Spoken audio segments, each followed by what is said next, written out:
Dagsnytt klokken 12. Politiet i Stavanger pågrep i går kveld 4 mennesker mistenkt for å drive med ulovlige radiosendinger. Sendingene, som pågikk i hele går, forstyrret blant annet instrumentene på skolen.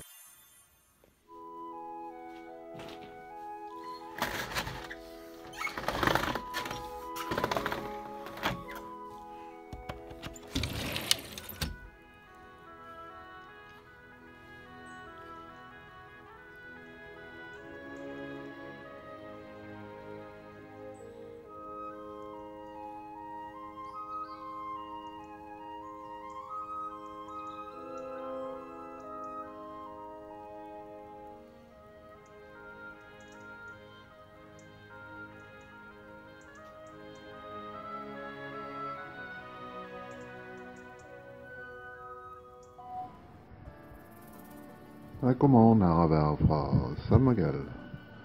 Ja, i dag blir det fint vær. Sola har ikke stått opp ennå, men det røyk. Det er stjerneklarte greier, men det klarer ikke jeg å vise med dette kameraet her. I dag kommer det bare rundt 20 grader, full sol. Nattemperaturen ligger på rundt 12. Og vinden kommer ligge på rundt 5-6 meter sekund. Akkurat nå blåser litt, men det skal bli roligere på dagen i dag. Så ha en riktig god dag alle sammen.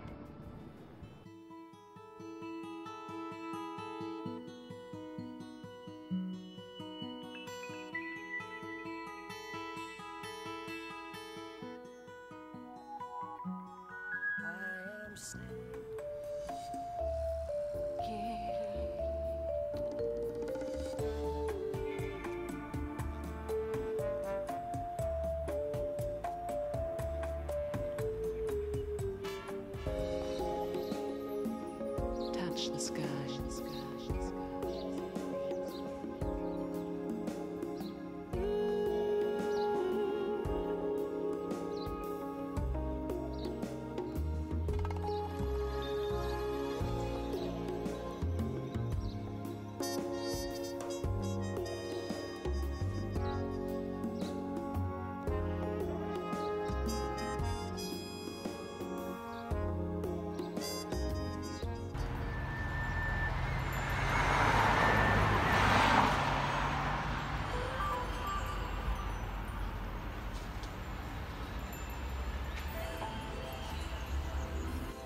Her er en dør. Vinduet. 1, 2, 3, 4. Så banker vi på. Hva kommer nå?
Vi mener ikke i morgen, vi mener i dag. Vi mener ikke. Hallo. I dag tenkte jeg at vi skulle snakke litt om de gule vestene som holder på i Frankrike. De driver jo opptøyer nå på 3. uka mot myndighetene, og media prøver å få oss til å tro at de gjør dette her fordi at de har økt bensinprisen bitte litt. Det som er veldig interessant med dette er jo at både ytterste høyre og ytterste venstre har slått seg sammen for å slåss mot myndighetene. Og det sier at det kanskje kan være noe litt annerledes enn kun en liten endring i bensinprisene som skaper de opptøyene.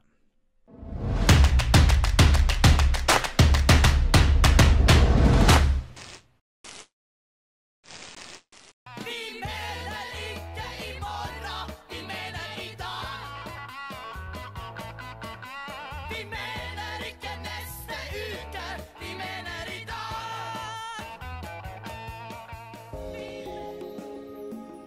Touch the sky.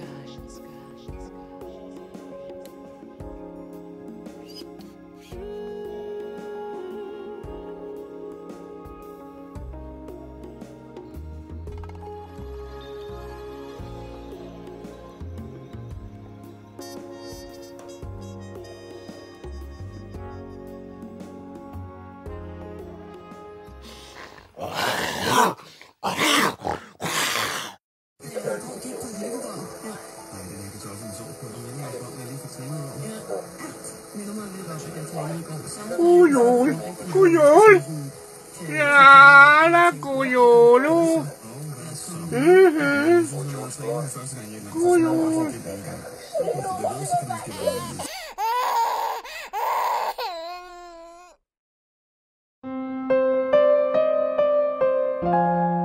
Good. Welcome to True Health Tuesdays. Today is going to be the most violent comments I've ever received on YouTube.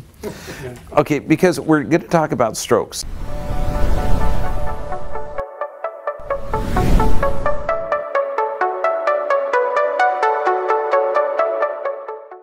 Now, there's a lot of misconceptions. We're going to go over the causes, and the causes literally are medications, toxic food, but basically unhealthy blood. Now, when you look at the prevalence of this, it's ridiculous. If I told you that a herd of water buffaloes, you're talking 5 out of 100, okay, are going to have a stroke, we'd think that there would be something wrong. Okay, 33 million people in the world have strokes, okay? Second leading cause of death, fourth leading cause of death in America. A stroke happens every 40 seconds. So there's something wrong with this. Now, there's two types, but I want you to critically think, because that is completely not common in the medical world. So, they have this mantra. There's two different types of stroke, a hemorrhagic or thrombotic stroke. Really? Why? Okay, why do the blood vessels burst? And how come the arteries are the ones bursting and not the veins? Okay, when we look at this, and what is thrombotic? They have all these theories that if there's an arrhythmia, if there's an interruption in the heart rate, that the blood is all of a sudden going to stick together and clump together. Okay, that would be a pretty inefficient species. So what I want you to look at is, let's look at the structure of the things that are involved in here. So now arteries have 3 different layers, and the middle layer is a muscular layer. The biggest thing with an artery is that it can constrict and dilate. So if your blood pressure goes too low, your arteries can constrict, just like putting your thumb over a hose, to increase the pressure. And this is also, you're going to see one of the reasons why medications cause strokes, because if you take a drug to lower your blood pressure actually does go low. And if it's too low, you're going to start to pass out, because you need a certain amount of pressure inside of the brain. So the arteries are going to constrict in order to elevate the blood pressure to keep the brain alive, because blood actually has a function. Now, clots don't form on the inside of the artery. Okay, you can see from this picture here that there's something a little bit different. Now, since an artery has a muscular layer, there's actually blood vessels that go from the lumen, or the space inside the artery, that supply that muscular layer. They're called vasovasorums, or blood vessels of the blood vessels. Now, anything that damages those little tiny blood vessels is going to weaken the wall. Now, the body, in its wisdom, is going to lay down a protective layer of calcium, cholesterol, and plaque, okay, to protect that weakened muscular area. Now, here's the problem. if you have an artery that has that arterial damage from some type of toxicity or deficiency, and then you take a drug to lower it, all of a sudden that artery, constricts in order to raise blood pressure, then you're going to have a problem. Now, the picture up on the left here of those little tiny round circles, that's a normal view of what blood is. Now, blood, it's a biconcave disc. It's kind of like bolting two Frisbees together. Okay, and it's that because it has a huge surface area that holds more oxygen. It's just very efficient design. The problem is, if you have low stomach acid, toxic food or diet, the blood forms together in these things called roll of coin formation or rouleau coin formation. Now, you can imagine that if you've got a whole bunch of these little tiny discs, they're holding a ton of oxygen, so the blood's efficient. If you have rouleau coin formation, there's not a lot of surface area there, so the blood is not going to be efficient at what it does. Okay, so I'm walking you through this because when we're talking about strokes, blood does not clot in the arteries, it clumps in the arteries. So what's the difference mean? Let's look at the function of blood. Blood does a few things. Okay, it carries oxygen, it brings nutrients, eliminate waste products, vital to the immune system, it transports hormones. I mean, it has a function. And if this function, regulates pH, body temperature, if the blood isn't efficient at what it does, it requires more blood to get the job done. Okay? So let's just talk basic, uncommon sense. No, we used to say it common sense, but it's really uncommon sense because this involves critical thinking and actually using your mind. I mean, when we look at this, the Journal of the American Medical Association, when we're talking about blood pressure, it's one number for everyone, right? Okay? And what's the blood pressure number now? 120/80? No, I'm sorry, you're wrong. Okay, that was Joint National Committee of 7, okay, and it changed about a year and a half ago. It's now 159/95. Yes, yes. Okay, so I just want to get you out of the Joint National Committee, okay? Understand that there's a building, white smoke comes out, and they have this book, and everybody's to buy. Sorry, that's my Catholic upbringing. Okay, that's how they choose a pope. No, but you understand, okay, it doesn't make any sense either way. Okay, so here's a great study, 48,000 patients, and they found out, and these are patients with heart damage. So is their heart muscle good or not? Well, not good. Yeah, they got heart damage. It turns out that if they had higher blood pressure, systolic over 161, that they had less death rates. So let's use the critical thinking again. That means that the muscle's not very efficient, so it requires higher blood pressure to get that blood going through to carry the oxygen to do the function of the blood. Okay, does that make sense? Okay, so now when we look at this, here's a number of different, and I know the references are kind of small, but I had to pack them on this one thing. If you're taking beta blocker, angiotensin, blood pressure drugs that slow the heart down, does it help oxygen and nutrients flow to the system, or does it also slow that down? Slows it down. Okay, so this is critical thinking again. Okay, so now what caused the blood pressure to be higher in the first place? Was it that the blood wasn't healthy? Okay, so if the blood isn't healthy, your body adapting is going to have to elevate the pressure in order to have the blood do its functions. And sure enough, if you take drugs that slow down or lower that pressure, you're lowering down the efficiency of what the body is supposed to do. So early death from heart disease, cancer, diabetes, from chemically altering your physiology. Now this is the rub. This is where psychosis goes. You got blood that's inefficient at what it does. You still need to have oxygen and nutrients going to the tissue, right? Okay, so it's inefficient. So what has to happen to blood pressure? It has to go up. You've got arteries that used to be good and healthy, but through a diet of polyunsaturated fats, toxic food, and medications, it's now becoming smaller. So in order to get the same number of nutrients through that space, what has to happen to blood pressure? It has to go up. So when you're reading this literature over and over and over again, leading cause of stroke is high blood pressure. No, it's not. Leading cause of kidney disease is high blood pressure. No, it's not. That's foolishness. If you have inefficient blood, you have inefficient arteries, the body through its adaptive mechanism is going to raise blood pressure to have you survive, even though you're too stupid to eat proper nutrients. Okay? You know, I mean, you think that, you know, the 4 food groups and the Dairy Council.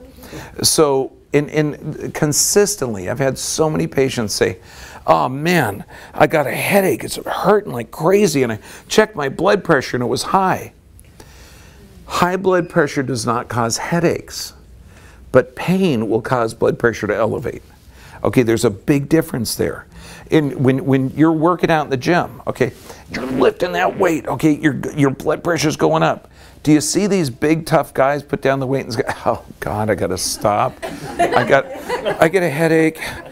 It was just my pressure was too high. No! Okay, let's use like common sense, okay? So now, then we have ignorant bastards, ignorant doctors like this. Okay, you may have heard, okay, from barbarians like this. Neck manipulation may be associated with a stroke. So this means chiropractic care can cause a stroke, according to this guy. Now, he said this a couple of years ago and it flipped me out. But, you know, of course, chair of neurology, so he should understand the nervous system. Chicago School of Medicine.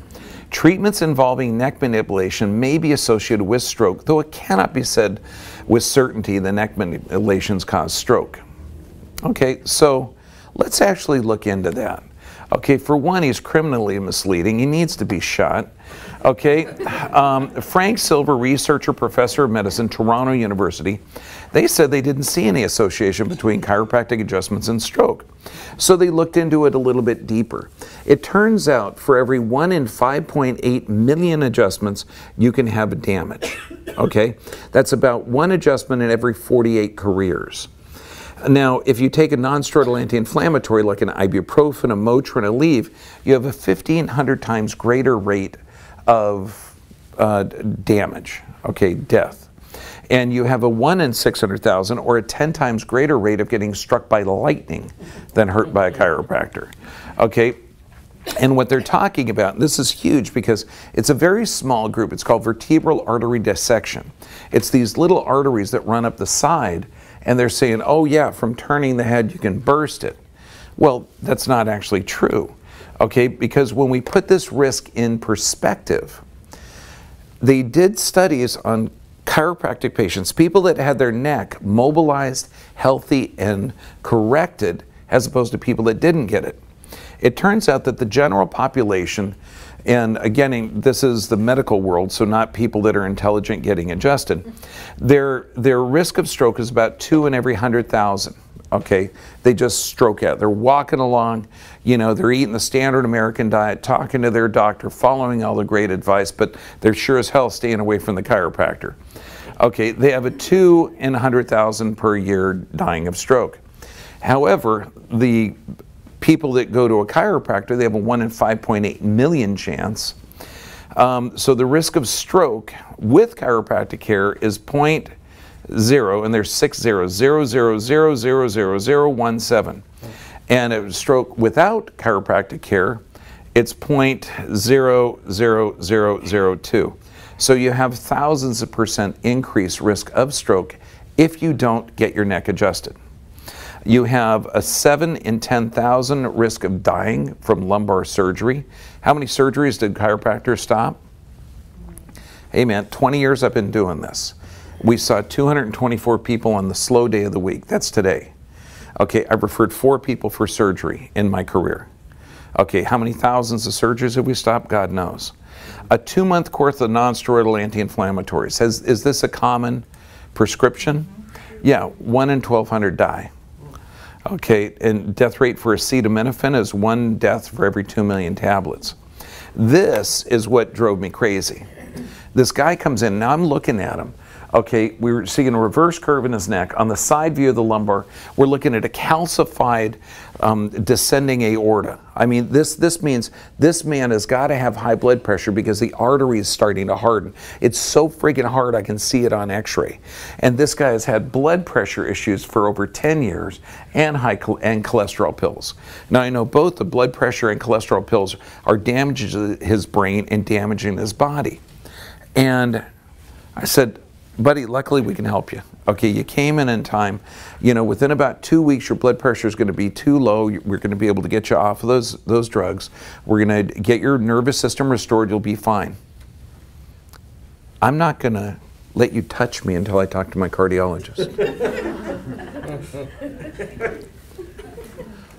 Okay, your cardiologist has got a lot of skills in reversing arthritis and correcting the autonomic nervous system. You know, it's like, my God. Okay, here's a study comparing medical procedures to chiropractic care. Okay, just to put the last nail in the coffin of this ignorance. Okay, 2 times greater risk of dying from a blood fusion than, and this is only at a 1 in 1 million chance of getting hurt by a chiropractor. 100 times greater risk of dying from general anesthesia. Up to 400 times greater risk of dying using nonsteroidals. 700 times greater than lumbar surgery, 10,000 times greater than gallbladder surgery, and 10,000 times greater than the standard mistakes in hospitals. Now, Enbrel, that funky, weird little vertebral artery dissection that's so rare, okay, it's very common if you take drugs. Okay, now Enbrel is used for autoimmune diseases, rheumatoid arthritis, things like that. They have about 3 deaths for every 174,000 people. Now, of course, the people that are taking this drug are also taking blood pressure drugs, steroid drugs, high blood pressure drugs, drugs for constipation, drugs for insomnia. Okay, so it's probably not just that. Humira. I love the commercials, by the way. They're really cool. But these have 4 for every 135,000 people. So this is like a tremendous amount. This is very, very dangerous stuff. So, and then finally, and I love this one because they have an older population. Okay, I just adjusted one of my patients. He's a military pilot. Yeah, he was flying in World War II. He's 99 years old. Okay, so they want to check, and I love this. Summary background data. The risk of physical injury due to spinal manipulation has not been rigorously evaluated for older adults, a population particularly vulnerable to traumatic injury. Okay, now when I'm adjusting anyone, whether it's an infant, senior, sports guy, I use this finger. That's not the scary one. This is the scary one. Okay, use this finger and about 2 to 4 pounds of pressure. That is not traumatic. Okay, it's very, very easy. And so what they did is they took this group of older Americans. Some of them went to a chiropractor to be evaluated, just to be evaluated, and someone went to the standard medical doctor to be evaluated. And what's interesting, to evaluate for risk of injury, head, neck, and trunk. And they also evaluated for adjusting risk of injury within 7 days. Well, it turns out that 382% increase in risk if you went to the medical doctor. Okay, now I'm going, wait a second. So 40 injuries for every 100,000 people. I don't know how the chiropractors were evaluating them. But primary care, 153 incidents. So almost 400% greater. Okay, I mean, you're a medical doctor. I have no idea what these guys are doing to evaluate. Hi, let me see how your head moves. Jesus. You know, if you're only going to prescribe drugs, just stay the heck away from touching people. Okay, last one. 2010 Task Force on Neck Pain Disorders. Researchers found patients no more likely to suffer a stroke following a visit to a chiropractor than they would stepping into their doctor's office. Malpractice insurance for a chiropractor. We're one of the busiest offices in the world. I pay about $1,600, $1,700 a year. A buddy of mine who's an osteopath and he does prescribe drugs, he's about $45,000 a year. I mean, you know, it's nuts. So these are the causes of strokes right here. High blood pressure, drugs, not the adaptation of high blood pressure. Cholesterol drugs, proton pump inhibitors, aspirin, toxic food, processed foods, polyunsaturated fats, and dehydration. So when we look at it, and this is what's interesting, because remember the mantra, okay, when you get these guys saying, oh, high blood pressure is the leading cause of strokes, it's not.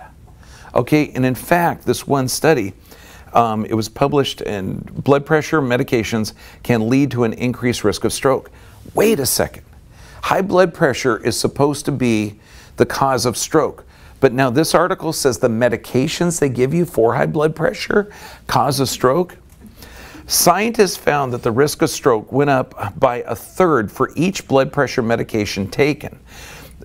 People who needed 3 or more medications were 248% higher risk of those who had normal systolic blood pressure. You're in as much trouble by the time you're on 3 medications that achieve excellent control as you are when you have high blood pressure that is untreated, which is amazing. It's amazing to him because he has no critical thinking. Let's look at this. If you take a chemical to lower your blood pressure, that lowers your blood pressure, right? Okay, what does your body do to the blood vessels to adapt to that toxic influence? It constricts them. Okay, this is no mystery. You're taking a drug that's going to cause arterial constriction, and you've got crappy blood and crappy arteries. Okay, that was the first sign of the high blood pressure in the first place. Your body's only going to raise blood pressure if there's a toxic deficient environment. Does that make sense? It's like, duh. We want to raise the issue that despite great advances in pharmaceutical approach, relying solely on this approach is going to come at a dear price of people's lives.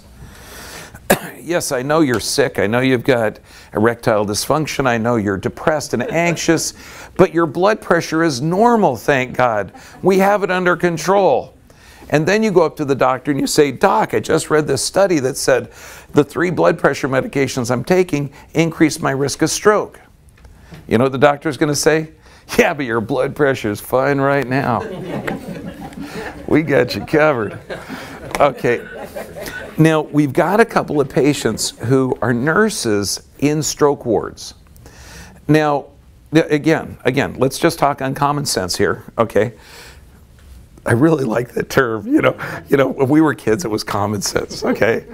Okay, if you have lack of oxygen to the brain and the brain is dying, would it make sense to increase the oxygen to the brain? That's what they do. After someone has had a stroke, they artificially raise the blood pressure. And I thought, my God, that's brilliant. That makes a lot of sense. So here's a couple of journal articles. One published in the Study of Stroke, the other published in the Journal of Neurology. Induced hypertension. So they're counteracting, they're actually causing high blood pressure in here, is the standard therapy for cerebral ischemia, which means less oxygen in the brain. Okay, blood pressure should be pharmacologically increased in patients with hypotension and changing the neurologic symptoms.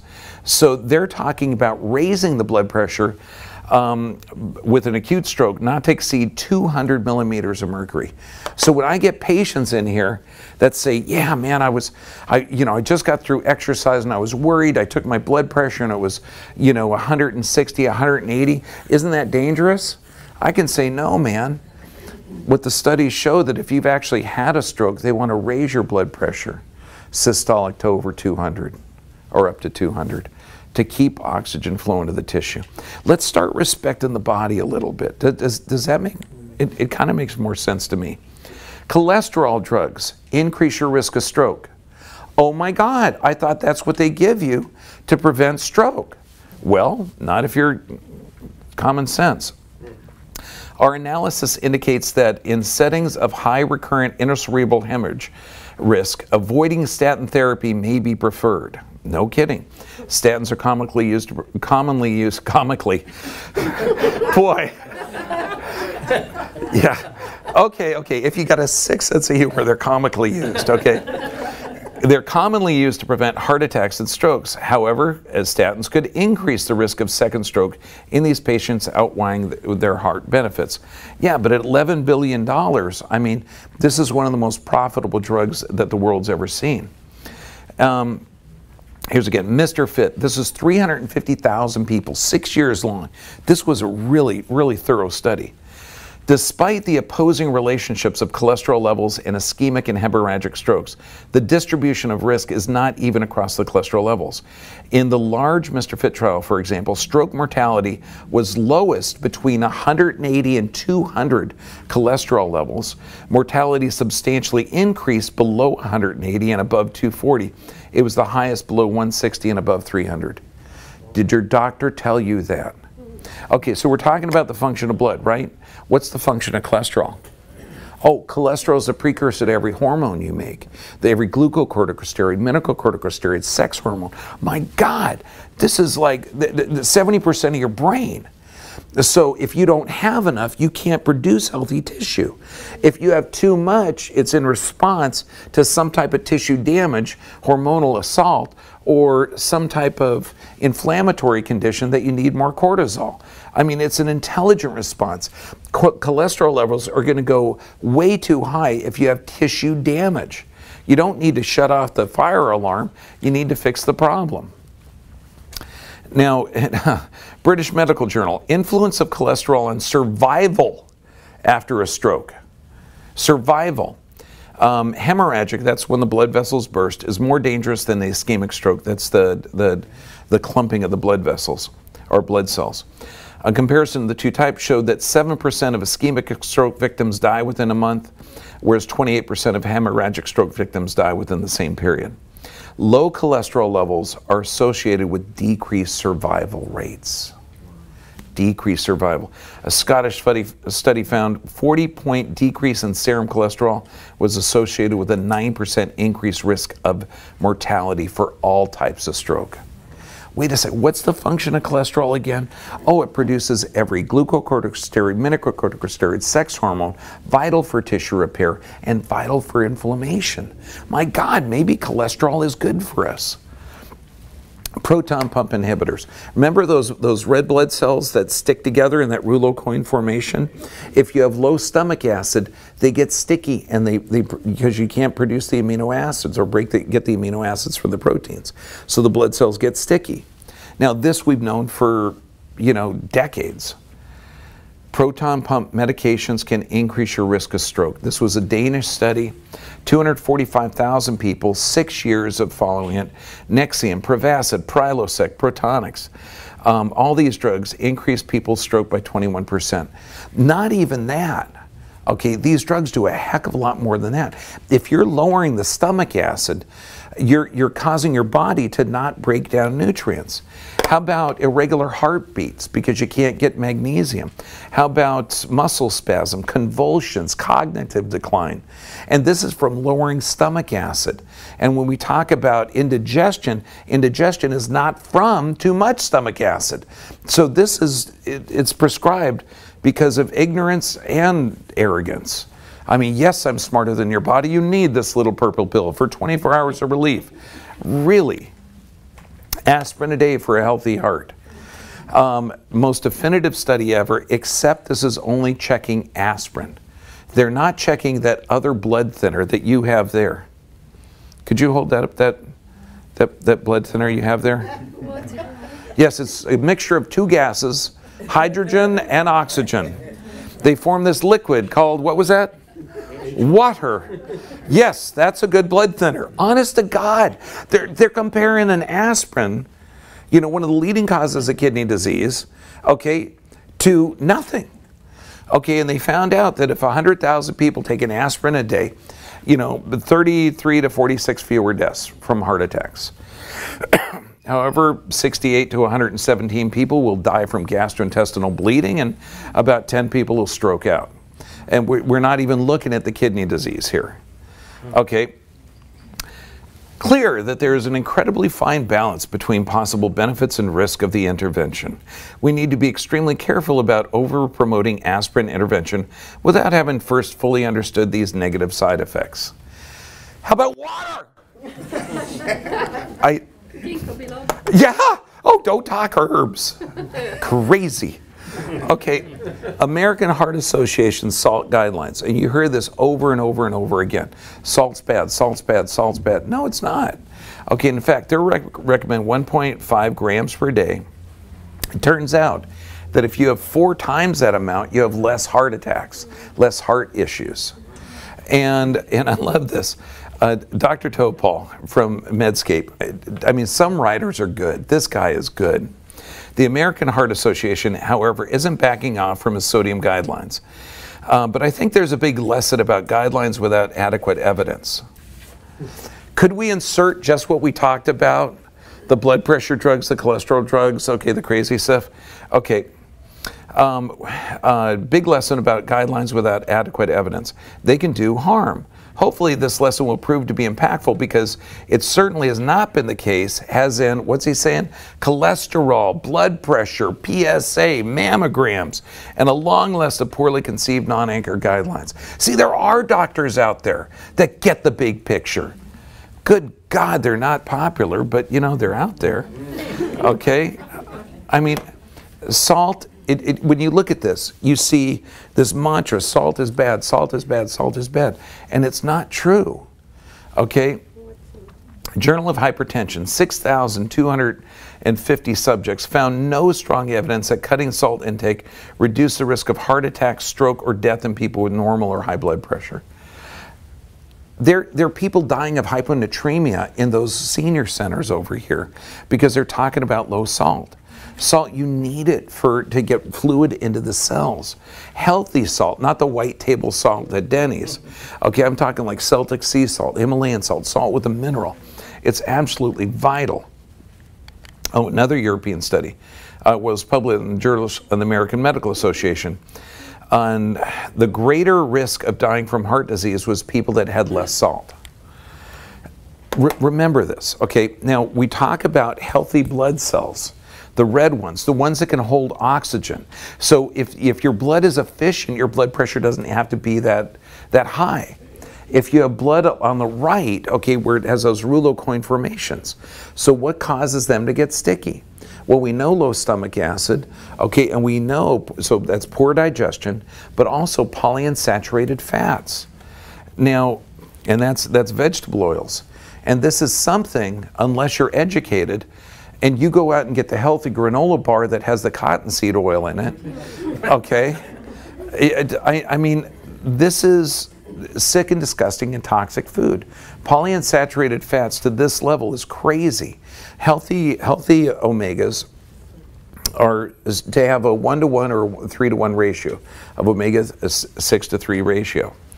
Safflower oil, 77-to-1.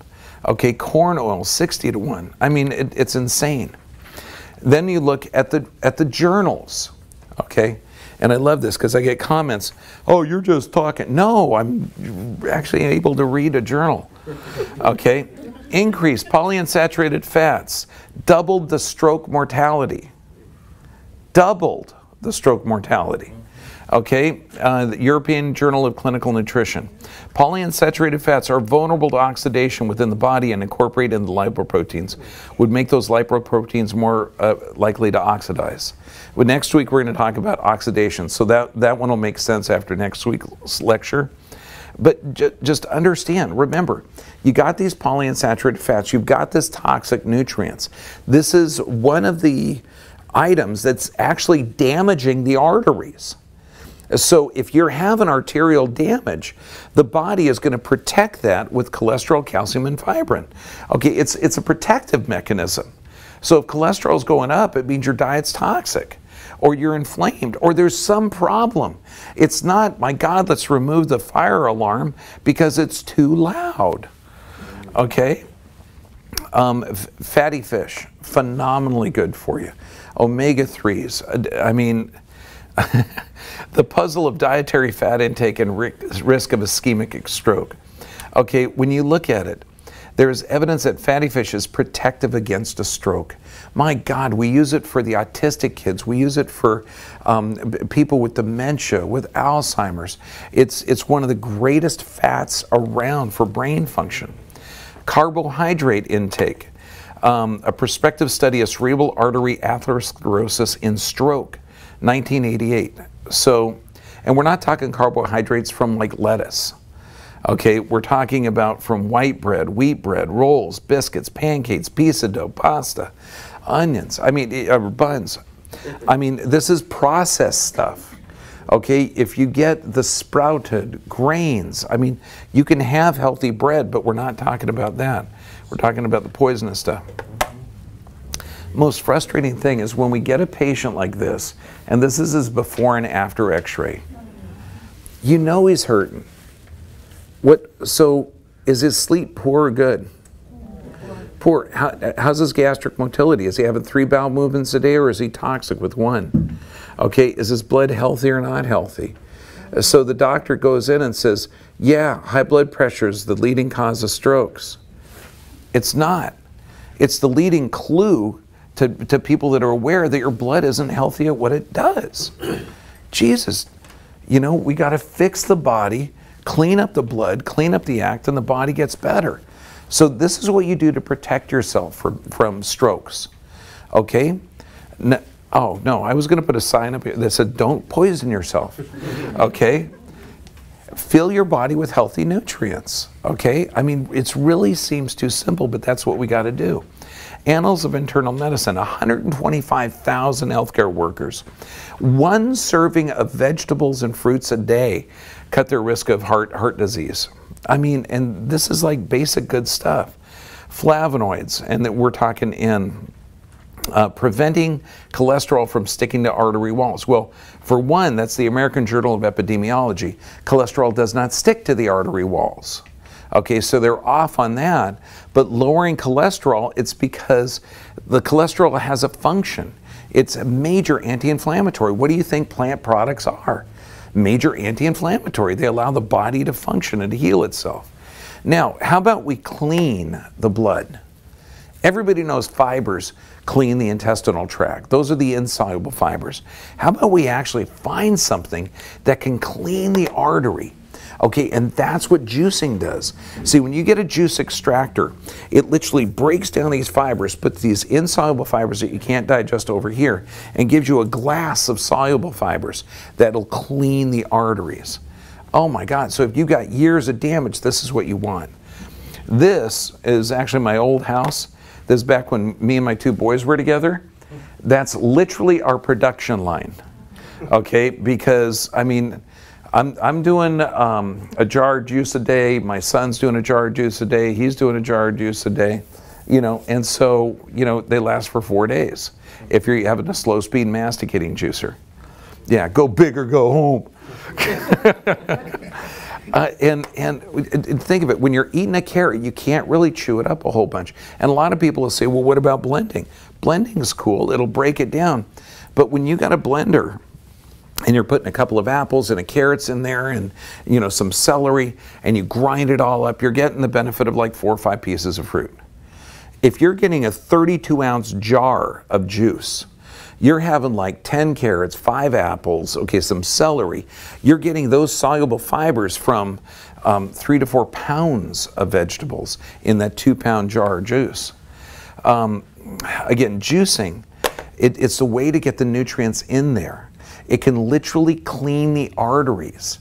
I mean, these are angiograms, which are completely inaccurate, but you can see pre and post angiograms where it shows it clear. I wouldn't recommend anyone getting an angiogram just for shits and giggles. It doesn't work. But again, prevent heart disease and cancer, flavonoids, broccoli, tea, apples. American Journal of Epidemiology. It just makes sense, you know, to clean the blood, have healthy blood, and the body adapts. Vitamin D exposure, vital for your health and immune system, and you need the fermented foods. Again, this is to help the gut bacteria, it's to help the immune system.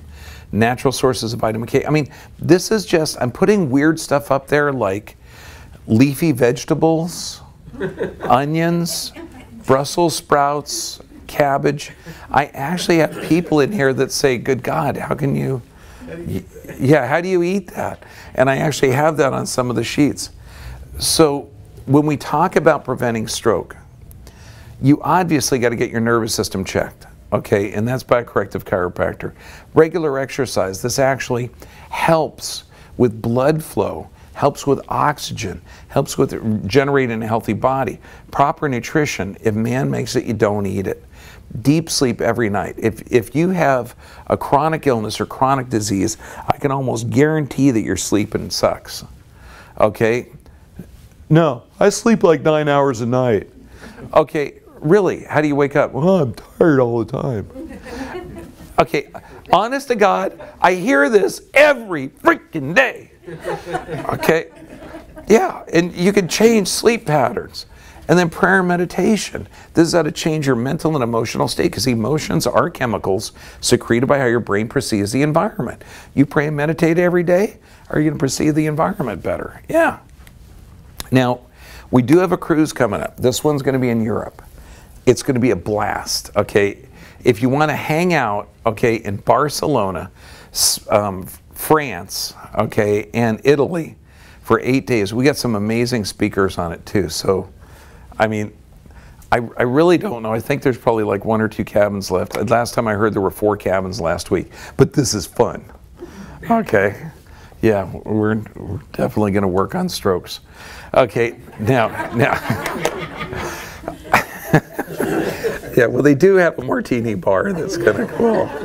Okay, and now, any questions? Yes, ma'am. Would ozone therapy help to better the blood? Zone therapy, what's that? Ozone. Oh, ozone therapy. Oh, yeah. Oh, yeah, but you know, ozone is more like a critical thing. If you've been exposed to toxic chemicals, EDTA or chelation therapy is going to be ideal. Ozone therapy is going to be ideal. Hyperbaric chambers are going to be ideal. Yeah, so I mean, if you've been, you know, under the toxic care of a medical professional, not you, my brother. Okay, you're gonna need, you know, the forest is on fire. You're gonna need to put it out. So there's a lot of ways to oxygenate, clean the blood, hydrate the blood, but the body heals so fast. You're talking 120 days. Every red blood cell you got's brand new. Yeah, so just start tonight. You know, get deep sleep. You know, wake up with some juice in the morning, and you're gonna be fine. Yes, ma'am. With the beta blockers, if somebody's on that and they want to get off, you always hear the doctors say, don't just get off of one of those. You have to slowly do it, or don't do it ever, or you're going to stroke out. So if somebody's on a drug like that, what do they do? Oh, this is perfect. This is when I talk to doctors, you have to get the person to understand that the drug does not make them healthy. Okay? And you do it like this. Sick people need drugs. Okay, so all of a sudden they think, oh, wait a second. Okay, and what would happen if a healthy person took that same beta blocker? They would get sick, and that's what they'll say. So you got to change their mindset, and then show them how to take blood pressure. And what, again, you got to walk people through, because we're talking uncommon sense. You know, do you want to take blood pressure when you're hiking upstairs, or when you just had 4 cups of coffee, or when you're bike riding? They'll say, no, of course not, because I want lower blood pressure. Okay, then you got to be in the same metabolic state, okay, in order to get an accurate reading. So you have to deep breathe for 10 to 15 minutes, diaphragmatically with your arm level with your heart. Then you check it. Then you call up the doctor that gave you the drugs, and you say, I've done some lifestyle changes. These are my numbers. Which one can I reduce? Because we know if you're taking 2 or 3 medications, your risk of stroke is just about tripled. Okay, so it's incredibly dangerous. And you call up the drug dealer, or the healthcare professional that is trying to raise your level of stroke. Okay, you know, I mean, and you say, doctor, I've made some lifestyle changes. Okay, and he'll say, cut 1 in half, do this, but check it, and then he'll scare the heck out of you by saying, you know, it's a silent killer and blah, blah, blah. Okay, and he'll say, yeah, I just saw Bergman's video. That's a scary one. Okay, so you know, you're just going to walk him through it. Okay, better yet, Find a doctor that understands that your body is self-regulating and self-healing, and say, look, man, I got this. Like the Whitaker Wellness Center over here in Newport Beach. I mean, the first thing they do is they get their patients checked by a chiropractor and get them off of the drugs. Okay, our patients, and I tell them, you talk to the doctor, he's going to say reduce it, you know, in half for 2 weeks. Then you call him up again, then he'll say stop 1 in 2 weeks. And, you know, it usually takes about a month and a half to get off 2 or 3, 4 drugs. You know, but we don't tell them to stop. We just educate them, show them how to check it, okay, and then they don't need it. Or you could buy this machine. It's called Respirate. It costs $350. And I actually got one once. It was fun. It has a thing that monitors your breathing, and you listen to a tube, and it causes you to deep breathe slowly for 15 minutes, and it's guaranteed to lower blood pressure when blood pressure medications aren't effective, FDA approved. Yeah, or save the $350, deep breathe for 10 minutes.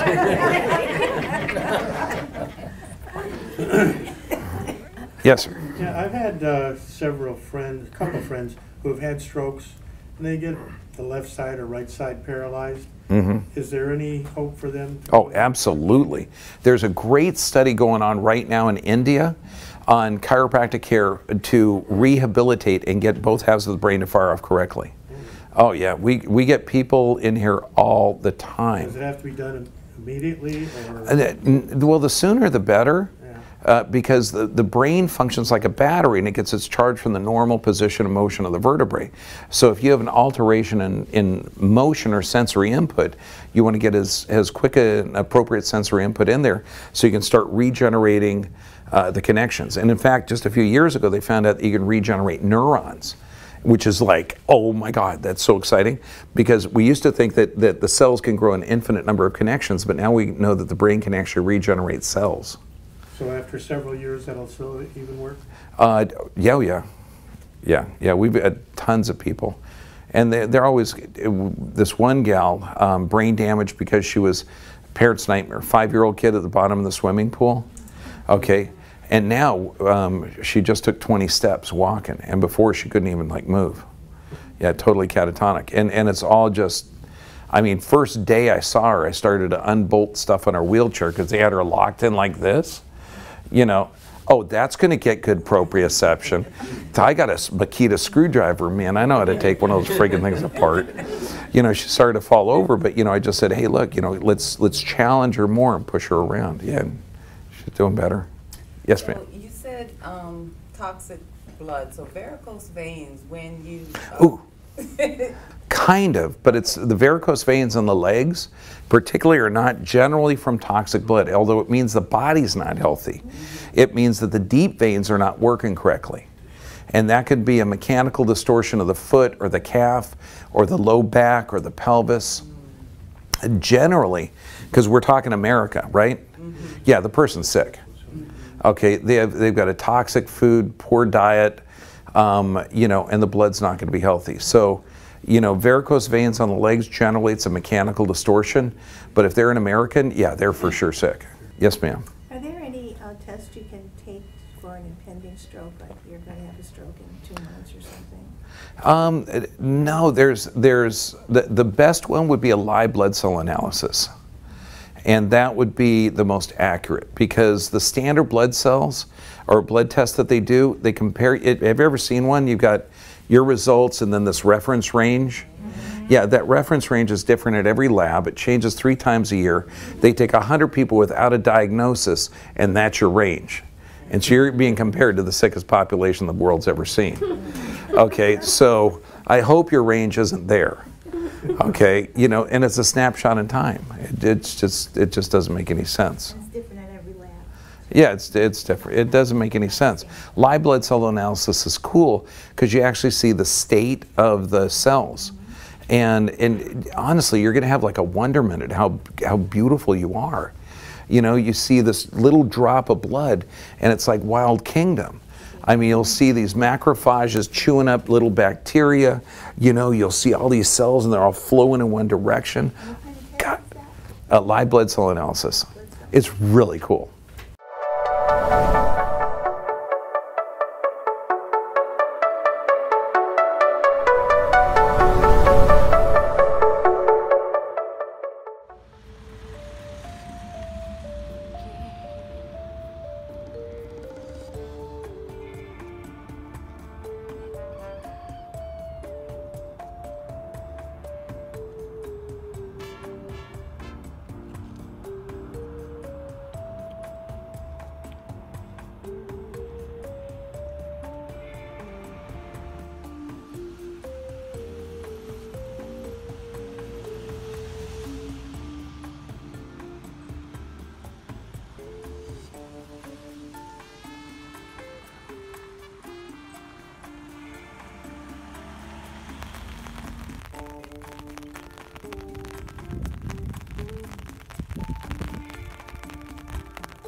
am sailing,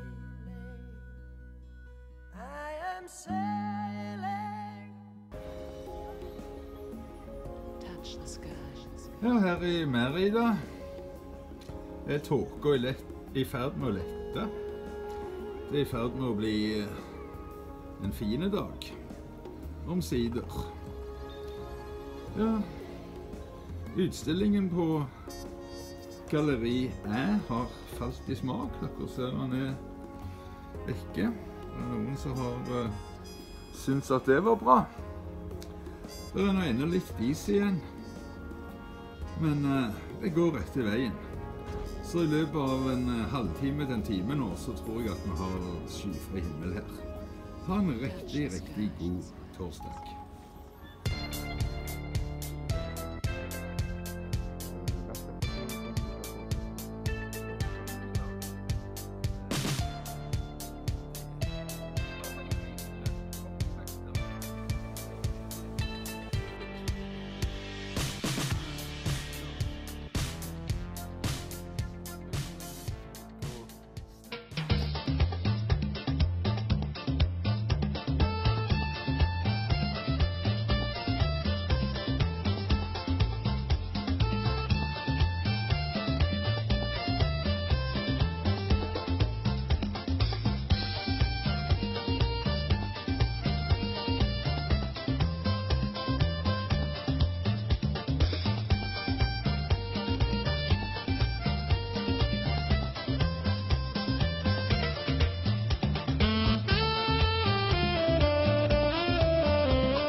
Tine, hun holder på med arbeid. Hun er ferdig snart. God kveld. Takk for nå. Moscow in flames, missiles headed toward New York. Film at 11.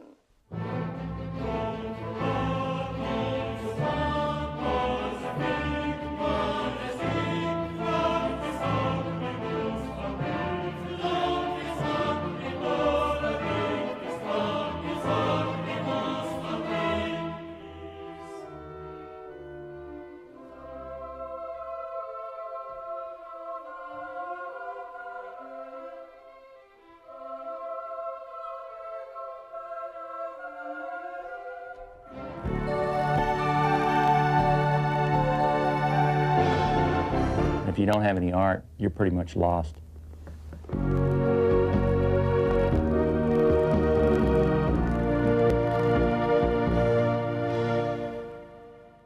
Imagine there's no heaven, nothing to kill or die for, and no religion too. Imagine all the people living life in peace. All we are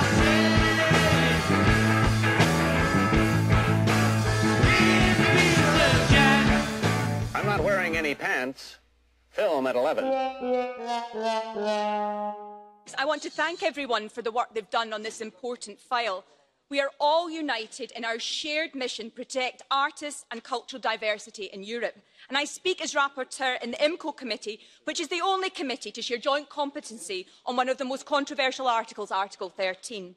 In our committee, we're able to reach a broad compromise that makes meaningful progress on the value gap, while at the same time safeguarding the rights of European internet users, SMEs and start-ups.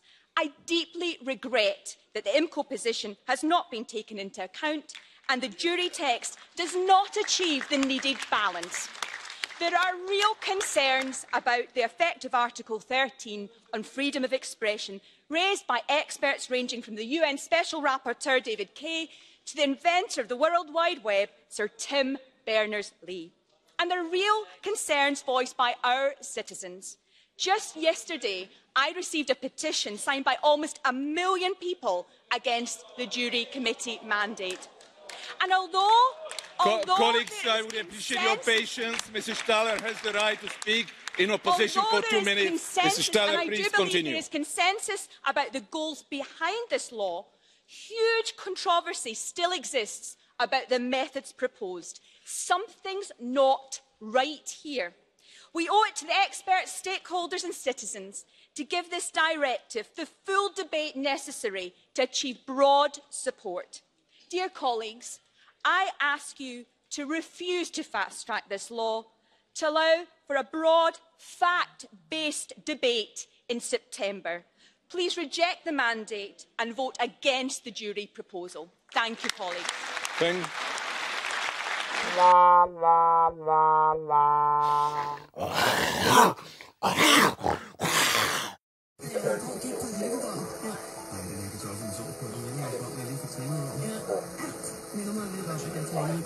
Cuyol, cuyol. Ja, la cuyolo. Cuyol.